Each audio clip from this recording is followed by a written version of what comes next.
এখন আপনারা দেখবেন স্টার পাঞ্চ সেটিং। আমাদের শ্রদ্ধেয় বড় ভাই খুব মনোযোগ সহকারে এটি এখন দেখবে। দেখা যাক শেষ পর্যন্ত সে কাঙ্ক্ষিত ফলাফল আনতে পারে কিনা। তবে আমাদের দৃঢ় বিশ্বাস সে পারবে, কারণ সে একজন হার না মানা সৈনিক। আমরা শেষ পর্যন্ত ভিডিওটার মনোযোগ সহকারে দেখব ইনশাল্লাহ সে পারে কিনা কাঙ্ক্ষিত ফলাফল আনতে। ইতিমধ্যে আমরা দেখতেছি সে কাঙ্ক্ষিত ফলাফল নিয়ে আসছে, প্রায় 80% ওকে হয়েছে। এখন আমরা স্টারের ব্লেড সেটিং দেখতেছি।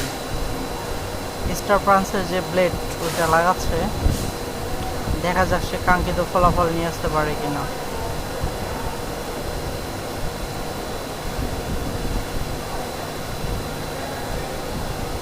অলরেডি সে সব কিছু ওকে করছে, এখন শুধু মেশিনে লাগাবো, তাহলে হয়ে যাবে। আরও ভিডিও পেতে আমাদের চ্যানেলটা সাবস্ক্রাইব করে সঙ্গেই থাকুন। ধন্যবাদ।